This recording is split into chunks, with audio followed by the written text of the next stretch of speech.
Audace, c'est le premier podcast belge francophone dédié au wellness. Je suis Chloé Junico, mariée et maman de 2 enfants rapprochés. Curieuse et passionnée par le bien-être depuis toujours, j'ai créé ce podcast pour amplifier des voix, partager des récits authentiques et transmettre des clés concrètes. Ici, tu écoutes des conversations sans filtre avec des experts, des entrepreneurs et des invités qui nous aident à être alignés, outillés et bien informés. Pense à t'abonner et à partager l'épisode si tu veux soutenir le podcast. Si vous suivez l'univers du tatouage, le nom Minus Tattoo vous dit sûrement quelque chose. Mais derrière lui, il y a Tiffany Fachouin, sa partenaire de vie, de travail, la cofondatrice de Maison Minus, le studio bruxellois qu'elle partage avec Florian Fachouin donc, alias Minus Tattoo. Suivant personnellement Tiffany sur les réseaux sociaux, j'étais assez curieuse de découvrir qui elle est, et honnêtement, je n'ai pas été déçue. Tiffany, c'est une femme de conviction, passionnée de sport, qui parle sans filtre de santé, de rapport au corps et de liberté de choix. Dans cet épisode, on parle d'endométriose, de SIBO, d'amour et de la force d'un couple qui a choisi de construire sa vie à sa manière. Bonne écoute. Bonjour Tiffany. Bonjour. Comment tu vas aujourd'hui ? Écoute, ça va très bien. Je vais te laisser te présenter dans tes propres mots, évidemment comme tu le souhaites, comme tu aimes t'introduire, mais avec toi, j'ai envie de parler de plusieurs grandes thématiques. Alors, je te suis sur les réseaux sociaux, c'est comme ça que je me suis permis de t'envoyer un petit message, mais franchement, ton profil m'intrigue à fond. Écoute, Tiffany, dis-nous qui tu es. Oula, j'ai pas l'habitude de m'introduire moi-même, car la plupart des gens me connaissent toujours en duo avec mon mari. Mais donc, je m'appelle Tiffany, j'ai 33 ans, je suis bruxelloise, mais j'ai déménagé pas mal dans pas mal de pays dans ma vie. J'ai fait des études de com et j'ai très longtemps travaillé dans la publicité et dans le marketing avant de rejoindre mon mari qui est artiste tatoueur, plus connu sous le nom de Minus, dans l'aventure de sa carrière. Et donc voilà, j'ai pas d'enfant, j'ai un chien qui prend, je pense, tout autant de place qu'un enfant. Et voilà, le sport, le voyage et la mode font partie intégrante de mon quotidien, en plus de mon métier. Et malheureusement aussi, comme tu disais si bien, quelques petits tracas de santé dont on parle malheureusement pas assez dans les médias et qui touchent pourtant beaucoup de femmes. Oui, donc on va en parler, mais tu vas nous en dire un peu plus. Donc, c'est l'endométriose et le SIBO. Tout à fait. Tu peux peut-être d'abord en toucher un mot pour ceux qui ne connaissent pas les maladies.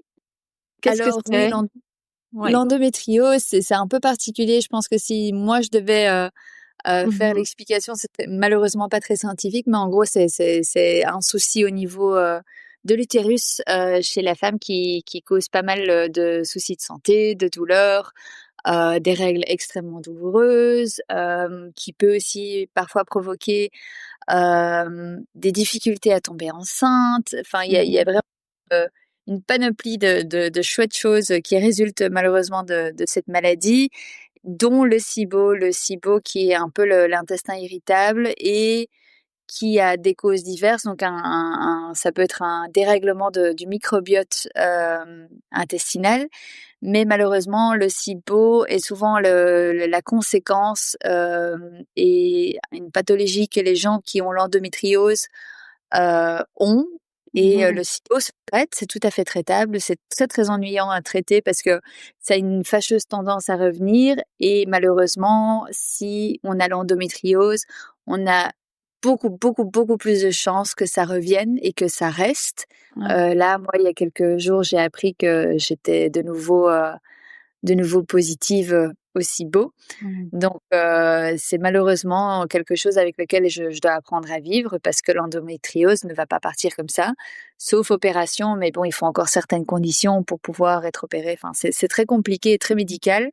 Mais voilà, donc le SIBO, c'est beaucoup de femmes. On dit souvent que les femmes en bonne santé ont un ventre de femme enceinte si elles mangent des choses de travers. Moi, c'est un peu ça. C'est que quoi que je mange, quoi que je bois, même de l'eau, je peux me retrouver à ressembler à une femme enceinte de 9 mois. C'est des intolérances au quotidien, alimentaire, des choses qui ne posaient aucun souci avant peau soudainement souci maintenant, des choses qui sont soi-disant bonnes pour la santé. Moi, c'est une catastrophe. Mmh. Donc voilà, c'est assez varié et divers, mais c'est pas très chouette. Tu l'as remarqué quand? Ça fait combien de temps que tu t'es Oh, diagnostiquée avec, le le SIBO diagnostic notamment? est assez, ouais, voilà, Mmh. il est assez récent. L'endométriose, c'est il y a quelques années, et Mmh. ça fait des années et des années que je suis tout le temps malade. Dès que j'avale quelque chose, moi, je vis pour manger, j'adore ça. C'est dans mon sang, c'est dans ma famille. Et je ne comprenais pas. J'ai fait tous les spécialistes en Belgique et je me souviens, dont un, j'ai attendu 6 mois pour avoir ce rendez-vous, soi-disant le meilleur gastro-entérologue de Belgique qui se trouvait à Gand. Mmh Et mh. il m'a dit: «Mademoiselle, c'est dans votre tête, mangez 2 kiwis et ça ira vachement mieux». Oui. Et ça m'a tellement anéantie que j'étais là, c'est ma mission, c'était de trouver ce qui clochait. Mmh mh. Et malheureusement, on a des bonnes et des mauvaises informations sur les réseaux, sur TikTok, et cetera. Et en fait, j'ai trouvé un hôpital à Marseille, qui est vraiment ciblé que pour ça, donc c'est génial. C'est un hôpital qui ne traite que ça. C'est à l'hôpital européen qui a fait, toute une partie rien que pour le SIBO, c'est-à-dire qu'on rentre à 7 heures du matin et on ressort à 20 heures, mais avec, son diagnostic exact, ses médicaments à prendre, et cetera, et cetera. Donc ça a été une vraie révélation pour moi, malheureusement très coûteuse aussi parce que le SIBO, n'est pas encore, assez reconnu, donc malheureusement tout ce qui est frais médicaux sont Ouais. très, très lourds et pas remboursés, sinon ce serait trop marrant. Mais mettre les mots sur quelque chose qu'on ressent depuis des années m'a énormément aidée. Mmh mh. C'est de la certification en fait qu'on n'est pas complètement folle en fait. Mmh mh. Et en tant que femme, souvent on entend, on est dramatique, on est folle, on exagère, c'est dans notre tête. Et là, j'ai juste eu confirmation, bon, pas très positive, mais confirmation que, j'étais pas folle pendant tout ce temps-là, en fait, et que j'exagérais pas. Mmh Et mh. Oui, ça, c'est un soulagement. voilà, c'est ça. Bizarrement, le fait d'être diagnostiquée, c'est un Ouais. soulagement. Quel genre d'enfant tu étais? Tu es fille unique? Ouais, je suis fille unique, Ah. élevée dans une famille que de garçons. Donc, OK. Ah que oui, des comme garçons. ça, OK, OK. Ouais, ouais, Tu as une fratrie. cousins. OK. Voilà, c'est ça. J'ai beaucoup de cousins du plus ou moins de même âge que moi. Mmh mh. Donc j'ai été, extrêmement proche d'eux, étant enfant. Étant enfant, j'ai pas eu ce besoin, c'est peut-être horrible à dire et je m'en excuse, mais j'ai pas voulu de frères et sœurs. En fait, Mmh mh. je me suffisais et mes cousins me suffisaient. Et en étant enfant, j'étais très dramatique, pas dans le sens où, à crier, pleurer et cetera, mais n'importe quel show, n'importe quelle comédie musicale, quelle Ah. chanson, quel spectacle, il fallait me il f il ma mère me disait toujours qu'il fallait me mettre dans un cirque, parce que je faisais le show H24, j'étais passionnée de danse et de films, donc voilà, j'étais extrêmement active quand j'étais gosse. Je pense que j'ai fait tous les cours de danse possibles et imaginables. Et j'ai adoré ça. Et tu es Donc toujours, extravertie aujourd'hui?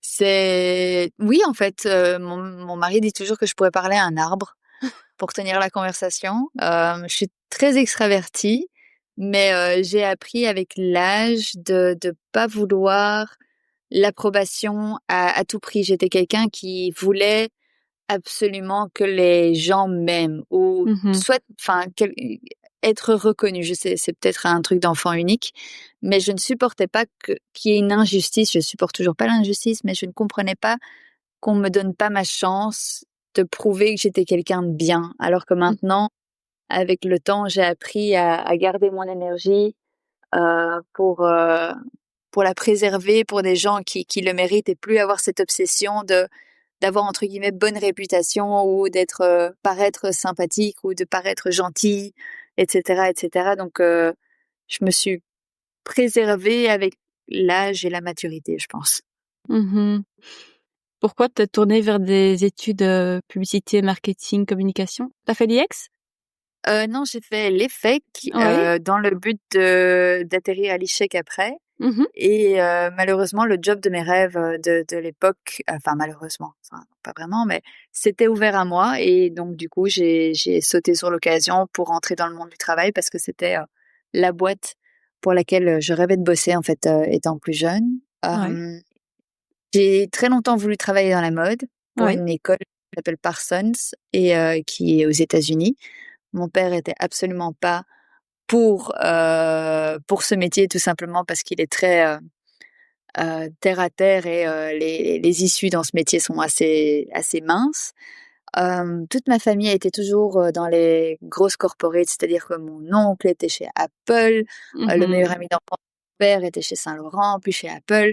Donc on a eu toujours des très grosses marques, on va dire, dans la famille et j'en voulais une aussi à mon CV. Mmh. Sauf que je ne veux pas être la fille de ou la nièce de chez Apple, bien que j'ai toujours je voue un culte à Apple, en tout cas quand j'étais plus jeune comme mon père. Donc moi, c'était Coca, pas parce que je buvais du Coca, j'ai jamais bu de Coca-Cola, j'ai pas apprécié ça plus que ça, mais OK. j'étais fascinée par la marque, et pour moi, on disait marketing, je voulais Coca et Mmh. heu et donc voilà, il fallait faire des stages à l'école. Mon école a refusé 3 fois mon stage auprès de Coca. Mais j'ai dit ce que j'avais à dire et j'ai pas lâché le morceau. J'ai harcelé, je pense, tout le monde au service marketing de Coca de me prendre en stage et puis de m'engager et c'est ce qui s'est passé. Combien de temps chez Coca?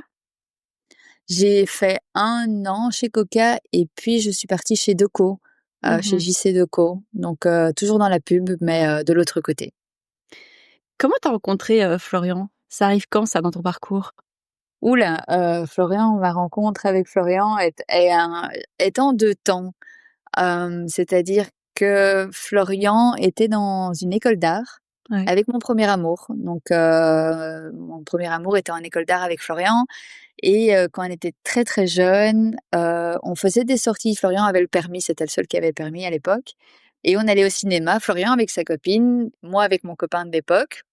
Ils étaient tous dans la même école sauf moi et du coup, on faisait des double dates mais vraiment, il y a jamais eu d'intérêt ou quoi que ce soit Ouais. parce qu'on était tous les 2 casés depuis, la nuit des temps et très heureux dans nos relations et des années plus tard, moi je travaillais déjà donc, chez Coca et j'avais parmi mes clients nightlife, un bar un peu sympa à Waterloo et je l'ai croisé là-bas et ça faisait des années que je l'avais plus vu. Je lui ai parlé en disant: «Ah, ça me fait trop plaisir de te voir». Il a tellement été désagréable avec moi que non, elle était insupportable, en donc je me suis mis pour mission de le «remettre à sa place» entre guillemets, de on jouait pas avec moi et je pense que je me suis moi-même pris à mon propre jeu et du coup, on s'est revus, je pense 2 semaines plus tard et le fait qu'on se connaissait depuis qu'on était gosses, que j'avais déjà été chez lui, il y a pas on n'a pas eu de date à proprement parler, en fait. On n'a jamais date, on n'a jamais eu de rencard ou quoi que ce soit. Ça s'est fait super naturellement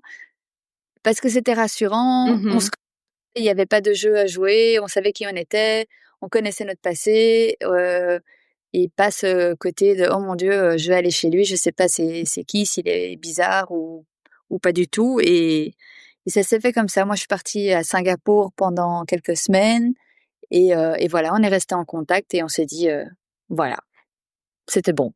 Mmh.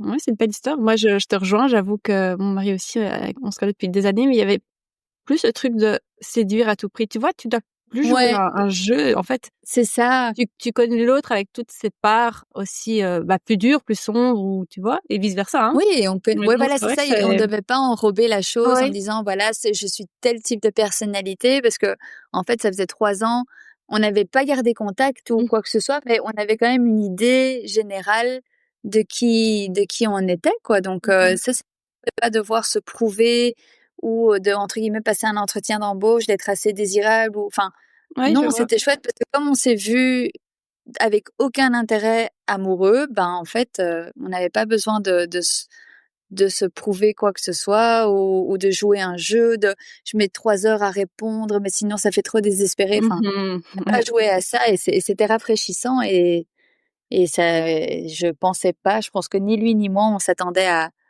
terminer 11 ans ensemble, en tout cas cette année, mais finalement ça s'est très bien mis en place, quoi. Et lui, à l'époque, était déjà dans le tatouage? Comment vous avez Absolument commencé pas. l'univers, enfin, maintenant vous enfin, dis-nous un peu ce que tu fais toi, au jour d'aujourd'hui, avec lui, ou peut-être sans lui. Je sais pas trop quelles est tes activités, si elles sont toutes OK. liées à lui ou pas. Mais majoritairement, en fait, Florian était en marketing aussi.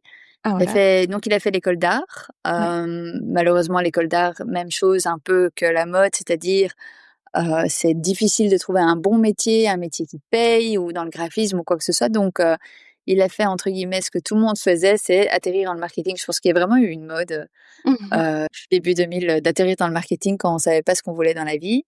Il était malheureux comme les pierres et il m'avait, je pense que c'était un soir de Nouvel An qui après, des examens qui s'étaient pas super bien passés, il me disait: «Ah, à l'époque, quand j'avais 14 ans, je m'étais acheté une machine à tatouer, j'adorais ça quand j'étais plus jeune et tout, ça me ferait trop plaisir de refaire ça».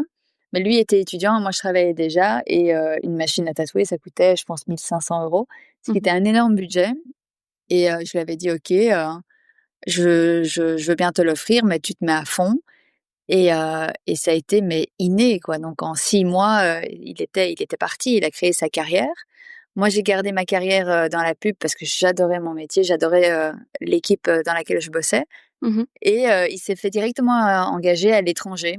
Donc il s'est fait engager à Monaco, c'était son premier taf et moi, c'était soit, je reste à Bruxelles et on fait longue distance, chose qui était inenvisageable pour lui et pour moi. Donc j'ai déménagé à Monaco, je l'ai suivi, mais moi j'ai continué le marketing, dans l'hôtellerie de luxe, à Mmh. Monaco et sa carrière a tellement décollé, qu'on a dit: «Bon ben, go, on va à 2». Et donc en gros, Flo, fait tout ce qui est partie, enfin tout ce qui est partie créative, dessin, tatouage, donc vraiment enfin l'essentiel du métier, c'est-à-dire créer un projet parce que la plupart des gens ont juste une vague idée. Ils dessinent le projet, ils voient les gens, ils les tatouent. Donc lui, c'est vraiment la partie créative et moi, je fais vraiment le soutien back office, c'est-à-dire que quand quelqu'un envoie une demande, c'est chez moi que ça tombe, je donne un devis, une estimation de temps, j'essaie de conseiller la personne, je book son agenda, je gère ses contrats, je gère ses vols.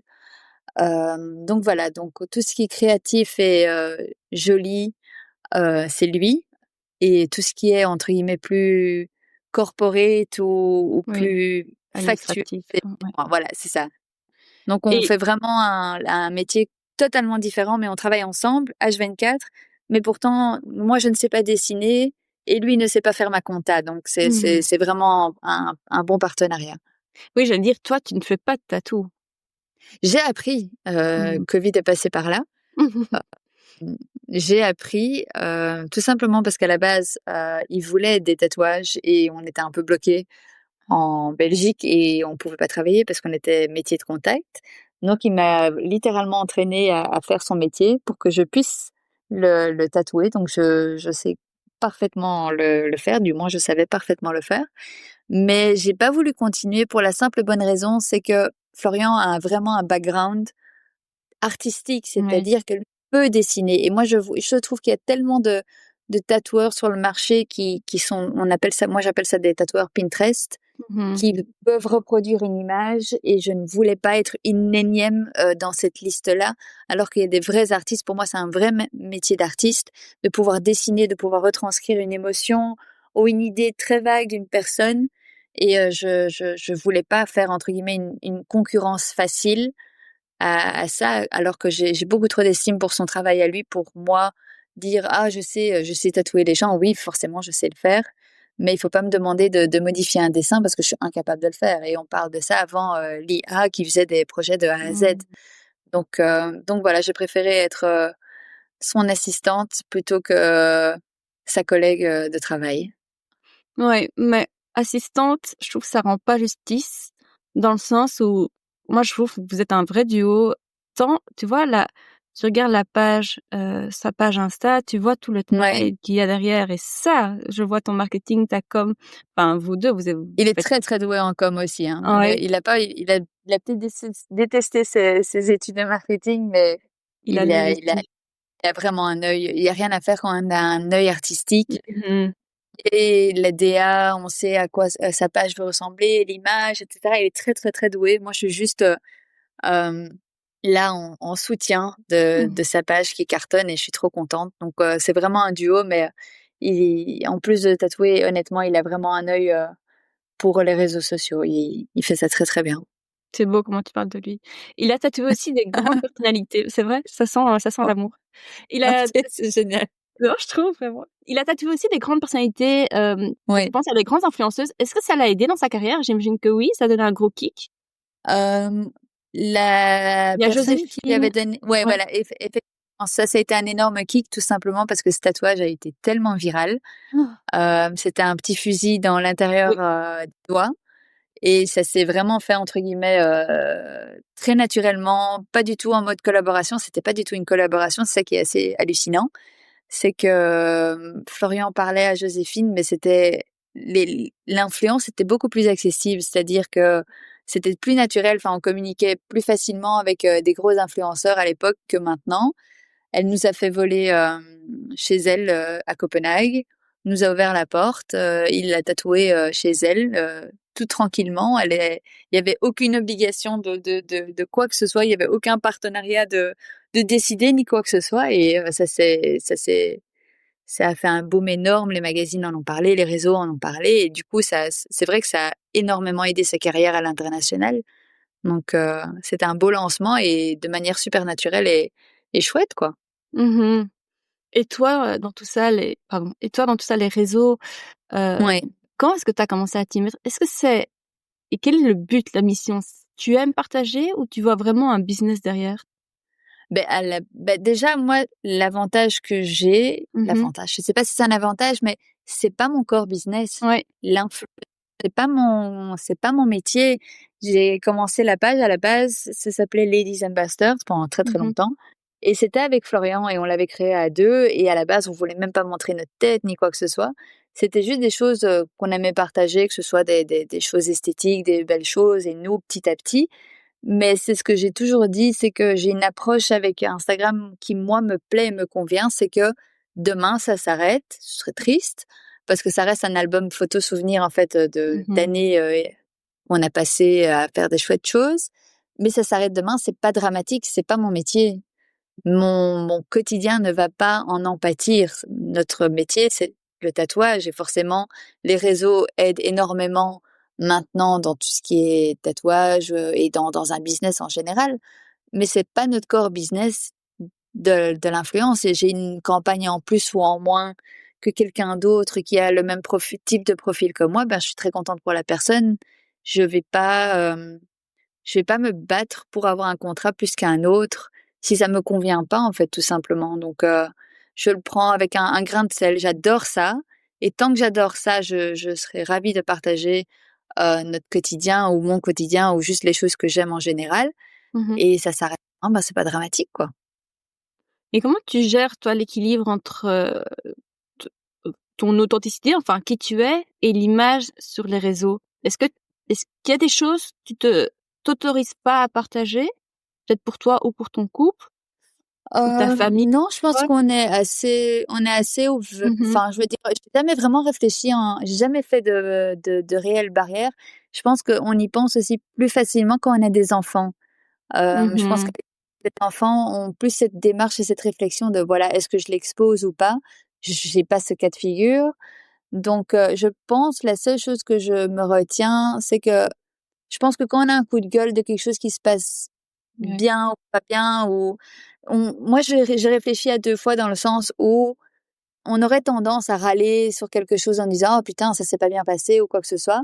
Je vais y Mmh. réfléchir à 2 fois avant de poster, avant que ce soit vraiment dramatique et vraiment que je dis: «Voilà, ça c'est abusé». Parce que ça pourrait avoir un impact néfaste, mais trop néfaste par rapport à la situation. Quelque chose qui nous embête nous, ne mérite peut-être pas d'avoir, des conséquences énormes derrière pour un business ou une personne ou quoi que ce soit. Donc, j'essaie que ce soit une plateforme honnête.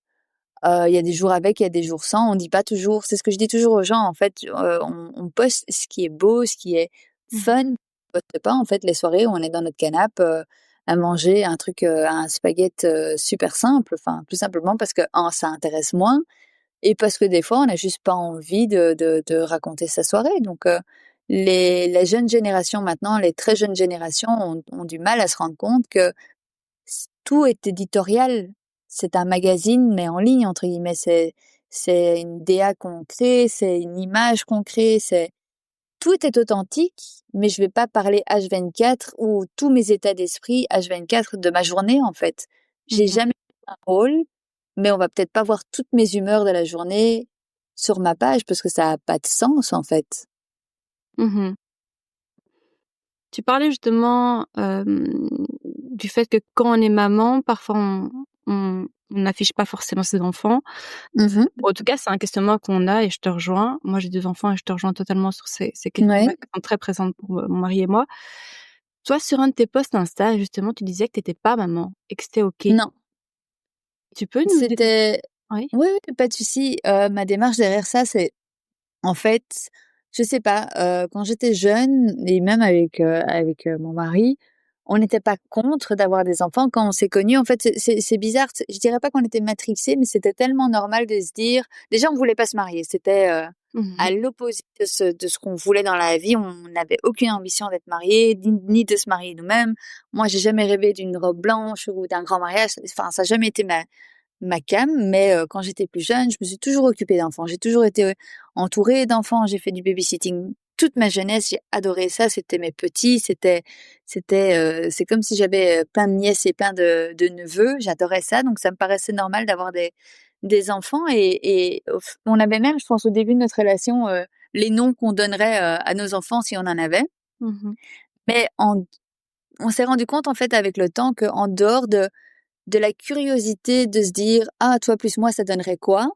Mmh. On n'avait pas ce besoin de ce quotidien et c'est pas quelque chose qu'on juge, mais on n'a pas c'est pas qu'on n'aime pas les enfants ou quoi que ce soit, mais on n'a pas une vie qui est faite pour avoir des enfants. Là, notre vie ne colle pas du tout et je sais que les gens disent: «Oui, mais on s'adapte» et je le conçois, mais nous, pour l'instant, on n'est pas du tout pro ou apte à changer ou bouleverser notre quotidien pour un enfant qui chamboulerait tout malgré lui et que ça peut être une chose merveilleuse, mais voilà. Et le fait que quand on m'a dit que voilà, j'avais l'endométriose et que ça allait être plus compliqué, j'ai eu une grosse discussion avec mon mari et en disant: «Bah, écoute, entre ne pas pouvoir avoir d'enfant et ne pas vouloir d'enfant, c'est pas du tout le même discours».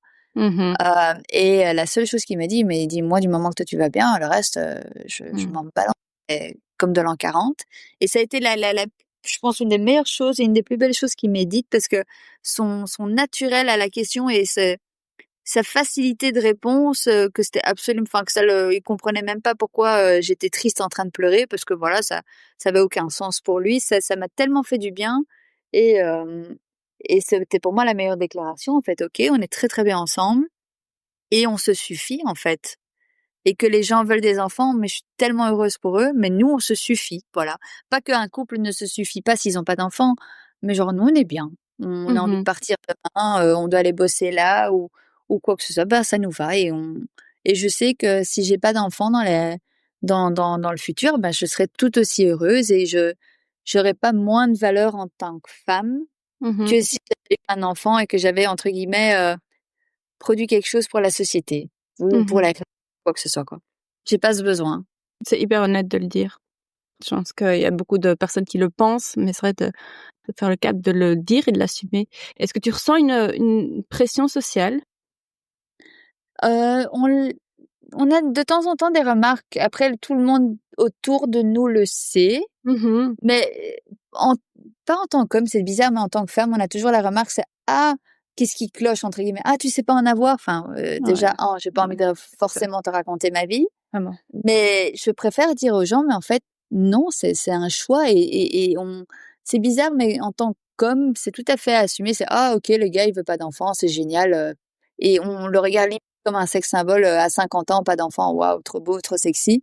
Mais une femme, on se disait on pense toujours genre: «Qu'est-ce qui cloche?» Soit elle est acariâtre, elle aime pas les enfants, soit elle est malade et elle sait pas en avoir. C'est très bizarre d'assumer ce choix-là et quelqu'un un jour m'a fait une réflexion, a fait une réflexion à mon mari qui m'avait beaucoup blessée à l'époque et m'a marquée et maintenant, je le vis parfaitement bien. C'était: «Mais pourquoi tu l'épouses? Elle sait pas avoir d'enfant, à quoi elle sert?» Mmh. Et ça m'avait mais anéantie à l'époque et finalement, ben, en fait, je sers à rendre mon mari heureux, à être heureuse moi-même et j'essaye de faire quelque chose autour de moi de bien et voilà quoi, c'est très bien. Je suffis, enfin, mon Mmh. existence suffit. J'ai pas besoin de prouver, que je dois donner quelque chose en retour pour, justifier, mon style de vie ou ma personne, en fait. Tout à fait, 100. J'ai encore une question sur un peu Dis-moi, votre couple, votre relation. Après, j'aimerais qu'on parle de sport et de ça wellness. marche. Hem, Pourquoi finalement vous avez, franchi le cap, on va dire, et vous vous êtes mariés? En plus, j'adore parce que tu dis, mari, à tout va, et moi je suis comme toi, j'adore dire mon mari et il adore dire mon épouse. Donc pourquoi vous avez finalement décidé de vous marier? Ben, en fait, ça je pense que en tout cas, j'avais posé la question à Florian parce que bon, c'est même pas qu'on en discutait ni quoi que ce soit. Il m'a simplement répondu: «J'ai fait un rêve un jour que qu'on se mariait» et du coup, je me suis réveillée et je me suis dit: «Bah, on va se marier» et il m'a fait sa demande, ce que j'adore personnellement dans notre mariage, c'est qu'on était 2. Mmh. C'est-à-dire qu'on Pareil. s'est mariés aux États-Unis, Mmh. on était 2 à la commune. Ça s'est Mmh. fait en 5 minutes top chrono parce que voilà, le premier couple qui devait se marier ce jour-là était en retard. On avait les bagues, on a dit: «OK, go», on s'est mariés et ce que j'ai adoré, c'est qu'on était mariés, on était là: «OK, cool, on va mettre un short, on va un t-shirt et viens, on va se prendre un café» et on a été se Mmh. prendre un café, un café préféré et c'était ça, quoi Mmh. c'était trop bien et ça change foncièrement quelque chose, je pense, c'est une certaine fierté de dire: «Oh, je suis mariée» et ça change quelque chose, je Mmh. pense quand même dans un couple, mais le fait qu'on était juste 2 dans notre ville, préférée au monde, on a été se prendre un bon café et que voilà, c'était fait, on était très contents. Ah ben, voilà, c'est tout ce que j'aurais pu rêver, dans ma vie. Pas de fête après, ni quoi que ce soit. Je voilà, on était mariés, merci, hop, Mmh. next, on y Ouais. va, quoi. Ouais, mais je te rejoins. Bah, nous, c'était pareil. On avait vraiment Oh, même c'est pas trop envie de. cool! Bah, ouais, c'était un contrat entre 2 adultes qui s'aiment, et voilà, c'était un choix d'adultes. Et voilà. On voyait même pas la nécessité vraiment de. Après, nos parents nous ont demandé, tout doucement: «Est-ce qu'on peut quand même assister?» Bah, oui, évidemment, mais nous, c'était vraiment, c'est pour nous, quoi. Ça nous regarde, Voilà, c'est c'est notre ça. choix, c'est une contrainte pour je suis désolée, parfois les mariages, ça peut être un petit peu contraignant pour tout un Pour chacun. beaucoup de gens, les gens ne le disent pas, Ouais, mais moi, le c'est nombre de clients qui viennent chez nous en disant: «Oui, mais un tel veut pas s'asseoir avec un tel et le menu et c'est ouais, trop loin et oh non, quelle horreur, ouais, laisse-moi ouais. Exactement. Donc tu vois, et attends, et votre ville préférée, c'est quoi? Los Angeles?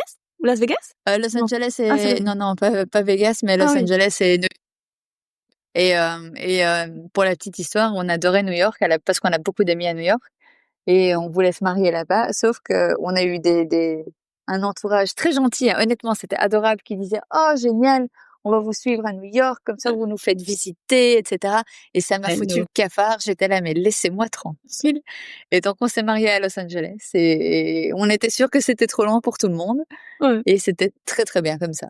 Et parce que mon mari devait y aller d'office oui, c'est ça. pour le taf, donc on s'est dit: «Bon, ben, sur un malentendu, on combine». Ouais.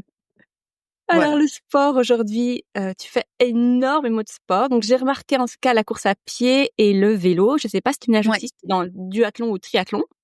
Non, je devrais, mais je pense que si je fais ça, j'ai plus de vie, j'ai vraiment plus de vie et je suis une très, très mauvaise nageuse, mais vraiment catastrophique.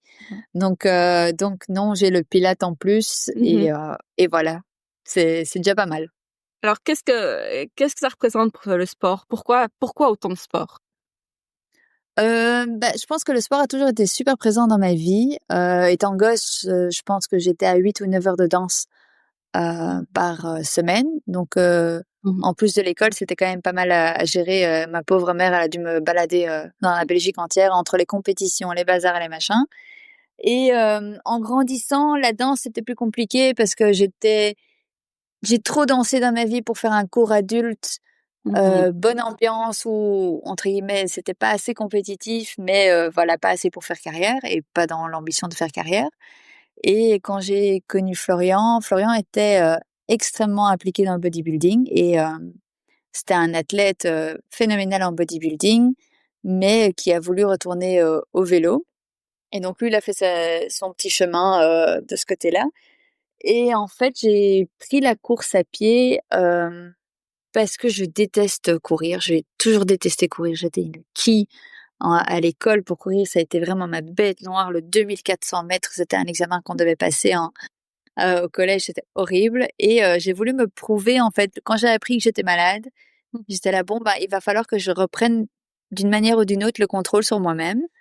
Et pour moi, le fait de faire quelque chose que j'étais vraiment pas douée, que j'ai vraiment détesté, était une façon de reprendre le contrôle sur mon corps que j'avais complètement perdu, suite à quand j'ai appris que j'étais malade, en fait. Et j'étais là: «Non, en fait, j'ai encore mon mot à dire de à quoi je ressemble et Mmh. à quoi j'aspire». Donc voilà, c'est venu comme ça, en fait. Vraiment, je sais pas si c'est quelque chose je sais pas si c'est parti d'une raison très saine, mais c'était pour contrôler qui j'étais et mon apparence et mon corps.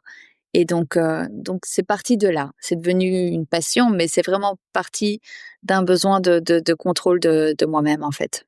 Oui, parce que maintenant ta foulée est excellente. Je regarde un petit peu tes techniques et Merci. tout. Bah, c'est vrai. Donc c'est marrant, tu me dis, comme quoi quelque chose qu'on déteste enfant, ben, aujourd'hui tu le maîtrises et même tu excelles. T'as C'est des gentil. t'as des challenges prévus? Ben, je cours, C'est quoi un peu tes toutes les semaines, semaines. tes rythmes d'entraînement? Ah mais moi je pense que je suis la personne la moins organisée. Pourtant toute ma vie est organisée, mais comme du papier, la musique.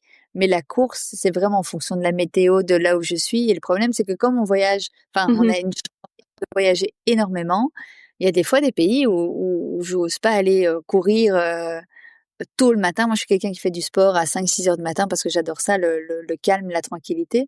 Bah, je peux pas me dire en pleine nuit je vais aller courir à Los Angeles, super bonne idée, je vais me faire agresser, quoi. Mmh. Mais non, je rêve de faire un marathon et honnêtement et sans ego. Autant pour un semi, j'avais un ego d'avoir un temps, et cetera, et cetera.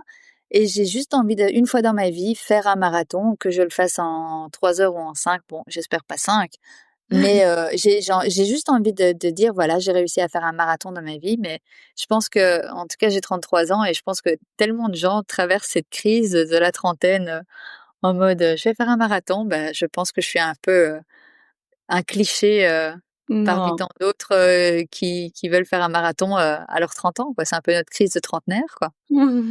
Oui, mais je suis sûre que tu vas le faire, tu vas l'accomplir avec brio et du coup, tu t'entraînes vraiment selon ton humeur, quoi. Il y a pas de plan d'entraînement, il y a pas Je de devrais, mais je m'entraîne tous ouais, les jours. Par contre, j'ai oui, un tu besoin, bouges beaucoup, hein. ça me coûte mentalement de pas faire de sport. Je sais que j'ai besoin d'un jour de repos et je me force d'avoir un jour de repos, mais c'est très, très dur, parce qu'une fois lancé, on voit son vélo, on est là: «Oh, j'irais bien faire un tour» ou bien courir. Mmh. Heu, l'agenda fait que des fois, c'est juste pas possible et c'est pour ça que plein de gens qui ont un 9 to 5 beaucoup moins flexible, doivent jamais se sentir coupables de pas pouvoir ou de pas avoir le temps entre les enfants, le boulot et tout, de faire du sport parce que c'est un vrai investissement, Mmh. sur faire un challenge. Donc j'ai une chance énorme, de pouvoir travailler d'où je veux, quand je veux, mais je me rends compte que c'est un privilège énorme et que quelqu'un qui a un 9 to 5, enfin, c'est Mmh. beaucoup plus dur à organiser et je dis chapeau à tous ces gens, quoi. Donc non, j'essaye de courir, je dirais 20-30 kills par semaine, ce qui est vraiment pas énorme. De faire du vélo parce que comme ça je vois quand même la tête, de Florian, Ouais, c'est quelques fois ça, par c'est semaine. Ouais, lui, c'est le vélo à fond ouais, et j'avoue un vélo pour pouvoir être faut être avec avec lui. lui. Voilà, pour lui, c'est de la récupération, c'est une balade, de récupération et pour moi, je suis au bout de ma vie. Et le pilates parce que ça me rappelle un peu la danse d'une manière ou d'une autre, Mmh. la flexibilité, enfin les mouvements, les positions. Donc ça m'avait un peu manqué. Et le pilates, quand tu voyages, tu le fais, sur YouTube ou des choses comme ça, à distanciel? Non, j'essaie de trouver Un un centre. un un studio, ouais. Ouais. C'est que j'essaie de prendre un cours, par-ci par-là, mais à l'étranger maintenant ce que je le plus simple, c'est de trouver un hôtel ou un Airbnb près Ouais. de salle de sport et au moins pouvoir aller courir sur un tapis, se défouler et comme ça tout ce qu'on mange, sur la journée, ben, c'est pas trop dramatique, quoi. Justement, je voulais te poser la question, tu es affûtée, tu vois? Tu in shape. Est-ce que c'est une volonté pour être performante ou pas du tout et c'est justement plutôt compensatoire, je vais dire, voilà, le sport te permet de te faire vraiment plaisir au niveau alimentaire? Hem, Beaucoup de gens me disent: «Ah mais t'as de la chance, t'es mince de base». Pas vrai du tout. J'ai vraiment des très mauvais gènes de ce côté-là. J'ai été une ado et une enfant pas boulotte, mais bon, disons que j'étais loin d'être un cliché, Mmh. de j'étais pas svelte pour un sou. J'étais une ado, sympathique, mais bon, pas très mince, pas grosse, mais pas mince et j'avais un énorme complexe sur mon corps, c'était une catastrophe et du coup, j'avoue que le contrôle de mon corps a été ça j'ai commencé à faire du sport par pur besoin esthétique et ça, c'est mon expérience personnelle, c'est pas quelque chose que je dis aux gens de faire que voilà, je voulais être plus mince, je voulais être plus si évidemment, enfin, moi j'avais un objectif, j'avais un esthétique ou un standard de beauté que j'ai toujours voulu atteindre et une fois atteint, on n'est toujours pas content donc ça c'est quelque chose que tout le monde doit savoir. C'est qu'une fois avoir ressemblé à ce qu'on a toujours rêvé de ressembler, ben, on n'est toujours pas content. Mais il faut vraiment pas basculer dans cette dynamique parce que c'est là ça commence à devenir dangereux. Donc j'avoue qu'au début, j'aime manger, je vis pour la pâtisserie, pour la boulangerie, pour le café, pour le chocolat. C'est je pourrais me nourrir que de ça et je serais la plus heureuse du monde et malheureusement, c'est pas ce qu'il y a de plus sain pour un corps. Donc j'ai d'abord fait beaucoup de sport pour compenser, ma manière de manger et maintenant, en fait, ça m'a tellement aidée mentalement à me soulager de tracas, de stress, d'angoisse, d'anxiété, que je suis plus du tout dans cette optique-là. Mais encore une fois, je me doute que ça peut être très négatif de dire ça. Je dis juste mon expérience personnelle. J'ai pas eu un très bon rapport à mon corps. J'étais très complexée par mon corps. Je n'ai jamais aimé mon corps et que le sport est vraiment venu de quelque chose de négatif, de purement esthétique et pas forcément d'une manière de penser très saine. Et personne ne devrait faire ça, c'est juste mon expérience personnelle a été comme ça, quoi. C'est hyper honnête de le dire. Florian, lui, qui vient du monde du bodybuilding aussi, Oui, l'apparence et tu sais, peser les aliments, avoir, hem, une forme de contrôle sur ce qu'on ouais. mange et sur, ce qu'on projette. Vous 2, vous êtes compris dans votre couple sur, par exemple, si lui je sais pas s'il était à ce point-là de faire des compètes ou que ce soit, mais c'est quelque chose que tu as jamais jugé, le fait qu'il fasse attention et vice versa, j'ai envie de dire? Non, pas du tout, en fait. Je pense que Florian, Florian est quelqu'un de je il sait se mettre dans un tunnel, c'est-à-dire qu'une fois il a une obsession, Un il va la objectif, faire à ouais. fond de balle, voilà, c'est Ouais, ça. bien, Ça peut être que dans l'art ou quoi que ce soit. Une fois qu'il a une passion, il est il dédié. doit avoir été voilà, il doit avoir été au bout du raisonnement pour avoir été content. Donc ça et moi quand je l'ai connu, j'ai toujours aimé manger et moi c'était hors de question de manger, poulet, brocoli et riz, tous les Mmh. jours, matin, midi et soir comme lui, c'était hors de question et voilà, lui il a fait son chemin, il a fait ce qu'il avait Mmh. il a atteint ce qu'il voulait et puis il a complètement lâché et il a repris le vélo mais on a notre plaisir, en fait, moi j'adore cuisiner, je pourrais passer ma journée en cuisine. J'aurais dû en faire mon métier si avec le recul, mais donc oui, on va jamais se motiver ou se restreindre de «mange pas ça» ou quoi que ce soit. On n'est pas des garde-fous l'un de l'autre, en fait, on Mmh. va profiter et voilà quoi et si on a mangé, 3 pizzas sur la semaine parce qu'on avait trop envie de 3 pizzas, ben, ainsi soit-il quoi, qu'est-ce qu'on s'en fout? Mmh. Mmh. C'est bien, c'est ça. Est-ce que tu es une femme de routine? Bizarrement, je suis peut-être pas une femme de routine, mais je suis une fa je l'organisation est millimétrée chez moi et c'est C'est-à-dire? un besoin de contrôle de j'avais besoin de contrôler mon temps. C'est-à-dire que mon D'accord, ouais. je sais je c'est ultra flippant de dire ça vocalement parce qu'on s'en rend pas compte, mais toutes mes j'aime savoir ce que je fais demain, j'aime savoir ce que je mange demain. C'est-à-dire que une semaine à l'avance, je sais exactement ce que je vais préparer matin, midi et soir, ce que je vais manger, où ce que je vais aller, ou qu'est-ce que je vais Mmh. faire et en temps et en heure et pourtant, je suis la personne la plus spontanée du monde. C'est bizarre dans le sens où, «Ah, il y a une opportunité, génial, on va tout lâcher, on y va, go» et on réfléchira après. mais en attendant, tout le reste est organisé. C'est Mmh. très bizarre. C'est un peu contradictoire, mais oui, Tu utilises je suis quelqu'un. ton pardon, excuse-moi, je te coupe. Oui, dis-moi. Tu utilises, genre juste Google Agenda ou tu as vraiment des moyens de traquer tes projets autres, pas à ce point-là? C'est-à-dire, oui, Genre j'ai Notion ou Google des trucs Agenda. comme ça? Pour toi, Non, ben, je suis pour ta très old school. planification? Enfin, Oui. j'ai Google Agenda, j'ai Notes. Je Ouais. pense que je dois avoir, attends, hein, je vais regarder. Je dois être à 216 notes Ah ouais. actives et ça peut être ma to-do list. Mmh. J'ai mon menu de la semaine. C'est une note de ce que j'ai dans mon frigo et dans mon congèle. Waouh. J'ai une note de ce que j'ai fait comme sport dans la semaine. Je sais pas combien de notes j'ai d'adresses dans des villes que j'aime pour manger ou ou des Ouais. recettes. Enfin, c'est n'importe quoi, mais j'aime beaucoup les notes. C'est Voilà. bien ça, mon Dieu. Je voudrais finir l'interview avec quelques questions de signature si tu le veux bien. Je commence Dis-moi, par la classique, c'est team matcha ou team café? Alors, tu team n'importe quoi qui peut que je peux boire. pas de préférence? Autant matcha que café?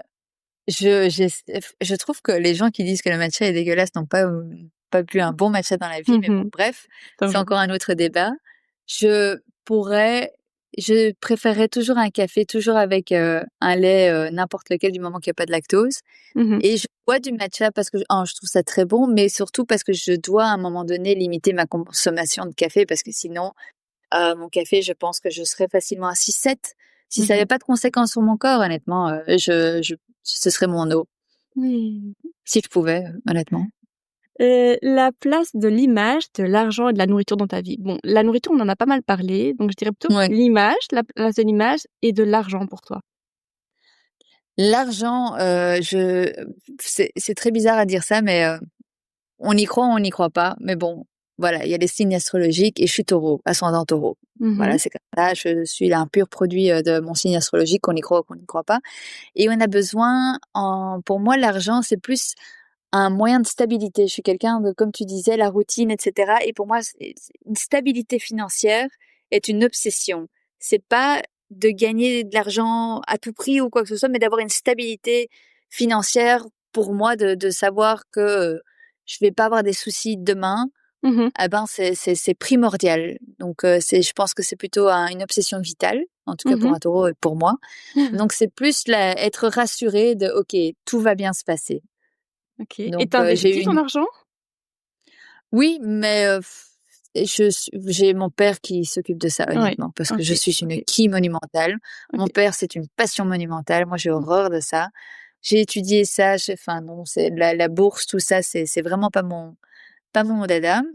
J'ai juste, une obsession de savoir que je serai pas sans rien. J'ai Oui. eu, une maman qui a fait 2 boulots en même temps, pour pouvoir, subvenir à mes besoins quand j'étais gosse et j'ai Mmh. vu ce que ça faisait sur quelqu'un et cette peur, de pas pouvoir, terminer le mois, en tout cas du Mmh. côté de ma maman, que j'ai cette peur, en moi d'avoir ça. Donc Mmh. l'argent n'est pas primordial pour moi, c'est-à-dire que je suis quelqu'un qui, je sais pas, en tout cas pour Florian ou quelqu'un que j'aime, ne fût-ce que regarder quelque chose dans un rayon, je serais déjà à la caisse en train de lui acheter. Ça, c'est Mmh. ma façon de fonctionner. J'adore acheter pour les gens autour de moi. C'est une vraie passion, c'est gâter. Moi, c'est ma love, on dit toujours les love Mmh. languages. Mmh. Moi, c'est de alors si, les cadeaux à tout le monde et je serais la plus ravie du monde. Donc ce rapport-là à l'argent, c'est clair que je suis dépensière, plus pour les autres, mais du moment que j'ai assez, le reste, c'est pas grave. Mmh.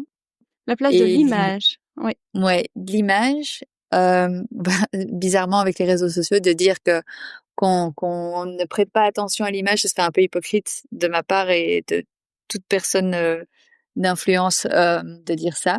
Mmh. Mais, l'image, j'essaie plutôt de le prendre au sens de moi-même. Je suis en paix avec l'image que je reflète de moi-même, de mes erreurs quand j'étais plus jeune ou même maintenant. J'ai fait la paix, en fait, avec, qui je suis pas et que je saurai jamais et voilà, c'est à prendre ou à laisser, il y a rien de mal à ça.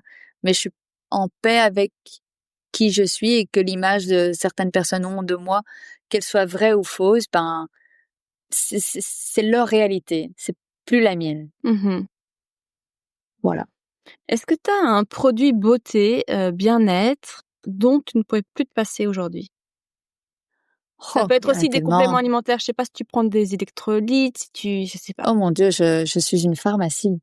Il suffirait voir mon comptoir de cuisine, c'est une catastrophe. Je crois énormément en compléments alimentaires.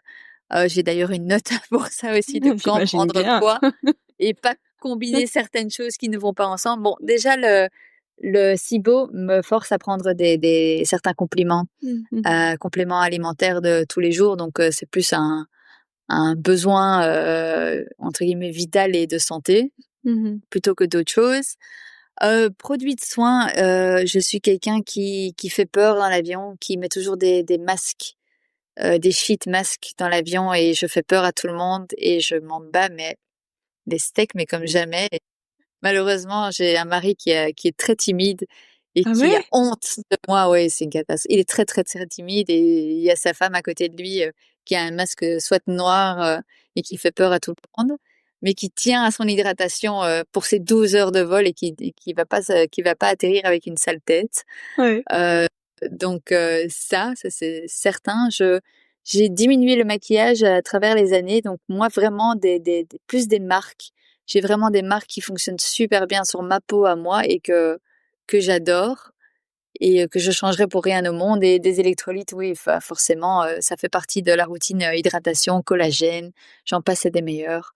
Et tu as une Heu marque pour nous? Peut-être juste pour la peau, pour tes masques, les celles que tu ceux que tu préfères et les tes électrolytes? Parce que moi j'en cherche toujours des oui. Ah OK, ben attends, hein, je prends, mon ordinateur, avec ah moi. ouais, Voilà, sinon je mettrai dans je les vais dans notes de l'épisode. Elle va me sortir ses non, listes. une marque que Alors, j'ai achetée à l'étranger et j'ai jamais rien trouvé de meilleur, c'est Humantra, donc Humantra, Humantra OK, et incroyable, très clean, ça fonctionne à merveille, il y a pas de faux sucre ou que ouais, sais-je dedans. Goût litchi, donc OK. s'il vous plaît, ne rendez pas ça sold out, ça m'arrangerait. Mais ça, je commande, religieusement et les marques qui fonctionnent extrêmement bien sur ma peau, par exemple, je porte très peu de maquillage, mais quand j'en porte, Saint-Laurent, Mmh. très bon et en crème, ce que j'utilise, tous les jours, c'est Paula's Choice pour tout ce qui est Ouais. rétinol, Mmh. qui est top et Drunk Elephant. Ouais, très bon. C'est du groupe, Shiseido. Shiseido a Mmh. des très, très bons produits aussi, mais bon, je sais que pour c'est quand même vachement plus coûteux, Ouais. sur, le portefeuille et en crème solaire parce que bon, les gens, s'il vous plaît, mettez de la crème solaire même en hiver, de la 50, vous me remercierez quand vous serez vieille. Mmh. Bioderma est vraiment très, très top en crème solaire. Super, c'est noté. D'ailleurs, en parlant de un peu d'esthétique, c'est un peu superficiel, mais c'est vraiment une question que j'ai parce que moi je cours aussi pas mal, mais comment tu fais pour tes cheveux? Ah, c'est une Est-ce catastrophe vu la longueur que j'ai, je ressemble à rien. mais non, mais oui, pour quand tu cours, bon, voilà, moi je trouve Ouais. ça va, mais surtout après tu les traites, tu les laves après à chaque fois? Parce que tu vois, on court Non, 1 heure et demie, mais après tu as 1 heure de douche, tu vois? Enfin, caler j'ai ça les dans un cheveux emploi du temps, c'est compliqué. ah non, Ils sont non, plus c'est courts, une ouais. horreur. Ils sont courts, j'ai eu les cheveux très, très longs. Moi, j'ai eu les cheveux jusqu'aux genoux. Donc ouais, vraiment, hein, j'étais entre guillemets, c'était ma signature. C'est trop bizarre de dire ça. Mais je pense jusqu'à mes 26 ans, moi, j'avais les cheveux, mais bien dépassés en dessous de mes fesses, quoi Waouh! et j'étais toujours connue pour la petite blonde avec, les cheveux quasiment plus longs que sa taille parce que je suis très petite en taille et j'ai tout coupé parce que j'en avais marre et je me lave les cheveux une fois semaine, en fait. Et donc quoi, shampoing sec? Même pas. Ouais, OK, J'ai sèche quoi. vr Et si vraiment c'est catastrophique, une casquette, ça sauve Ouais, tout le monde. OK. Moi, on m'a une fois arrêtée dans l'avion, c'était très marrant. C'était un groupe de copines qui m'ont dit: «Ah, on savait que c'était toi parce qu'il y avait tu portais une casquette et des lunettes de soleil». J'ai dit: «Oui, c'est littéralement, mon uniforme». Mais sinon, un bon soin, Moroccanoil Oil est très bon pour Ouais. les cheveux aussi, Mmh. top et je mets ça la veille et à la limite, comme j'ai les cheveux courts, ça fait un peu le look, j'ai fait exprès de plaquer mes cheveux en arrière, un Mmh. peu le style et puis je me les lave le lendemain et Oui. puis c'est pas dramatique. En Oui, oui, attendant, j'ai pas un clairement. métier, je sors de chez moi, je vais à la salle de sport et je pense que la plupart des gens à la salle de sport ont pas toujours la plus belle tête et du Mmh. coup, si mes cheveux sont pas en état nickel, ben, je m'en fous, en fait, enfin Si c'est nécessaire de faire plus d'une fois semaine, forcément, je vais le faire. Mais sinon, j'essaye de limiter aussi parce que j'ai les cheveux tellement blancs ou blonds très, très clairs que j'ai pas envie de les abîmer. Sinon, mon coiffeur va me tuer, quoi. Qu'est-ce que ton entourage pourrait te reprocher? D'être butée. Ah ouais? T'es Ouais, taureau, hein? très. Ouais, je suis taureau. C'est-à-dire que si je sais que c'est comme ça, je peux plier. C'est pas une opinion, mais dans le sens, et si on me dit c'est vert, ben non, en fait, c'est bleu. Et je vais par tous les moyens possibles et imaginables essayer de convaincre que c'est bleu. Je suis rancunière, c'est pas génial non plus. En fait, je suis vraiment un cliché taureau. Je suis rancunière et je suis butée. Ça me fait peur parce que ma fille est taureau. Ah ben voilà, et en plus de ça, je suis mariée à un scorpion, donc on fait Oh la bah. paire. Mais Enfin, pour voilà. finir, ouais, bah, Dis-moi. écoute, quels sont tes projets à venir au niveau perso, sportif, réseau, collab, pro? Dis-nous. Être heureuse, ce serait déjà pas mal, hein. Ça m'a Je l'air, pense que beau les projets. quand on voit tout ce qui se passe, dans les Mmh. médias, je pense que juste se satisfaire d'être, enfin, forcément, moi, je peux dire, j'adorerais faire l'année prochaine un marathon, si je peux passer, la moitié de l'année aux États-Unis, je serais ravie. Mmh. Gagner à l'euro-million, comptez-moi, enfin, avec grand plaisir. Mais je pense que on est tellement dans l'image et de plus et de vouloir plus et la dernière tenue et le chic et le tchac et de se Ouais. on compare tellement sur les réseaux sociaux, nous y compris, en fait. C'est entre personnes, tout le monde enfin, on se compare, on se juge. Franchement, j'ai eu assez de choses beaucoup moins sympathiques dans la vie Mmh. qui font que maintenant, en fait, on est en bonne santé ou du moins, genre, plus ou moins. Regarde, j'ai 2 maladies auto-immunes, mais je suis généralement en bonne santé. J'ai un mari qui m'aime, j'aime mon chien, on est en bonne santé, on est heureux, on s'en sort pas trop mal dans nos choix de carrière. Ah ben, faut accepter de prendre un peu de recul et de dire: Voilà, on est content avec ce qu'on a, en fait». Donc moi, Mmh. mon projet, c'est, de mieux et plus, c'est génial, mais si ça se limite à ce que j'ai maintenant, c'est très cool. Je suis très contente. Écoute Tiffany, un grand merci. C'était passionnant. Merci à toi. On peut te Je retrouver sais sur les pas, mais réseaux, c'est la mais sur, je sais pas compte du tout. Insta. Si, je te jure, tu plein de franchise et de transparence et ça, c'est franchement OK. rafraîchissant. Ouais. Il faut être gentil Pas avec moi, c'est mon premier podcast de ma vie. tu excellé comme dans tout ce que tu fais. Non, C'est c'était trop parfait. gentil. Franchement parfait. Merci pour ta confiance. Merci beaucoup. Merci à toi pour l'environnement, ultra enrobant et super gentil. Donc vraiment merci à toi et j'espère quand même, que la prochaine fois qu'on discute, ce sera autour d'un café, d'un matcha. Je sais pas quel Avec team grand tu es, mais plaisir. en personne. Avec très grand plaisir. On fait ça. Merci. Ah bah, merci à toi en tout cas. Merci d'avoir écouté cet épisode d'Audace. Si la conversation t'a plu, pense à t'abonner, à laisser 5 étoiles ou un commentaire et à partager autour de toi pour faire grandir le podcast. Retrouve aussi les épisodes précédents et toutes les actus sur Instagram, audace.podcast, et on se retrouve très vite pour un nouvel épisode.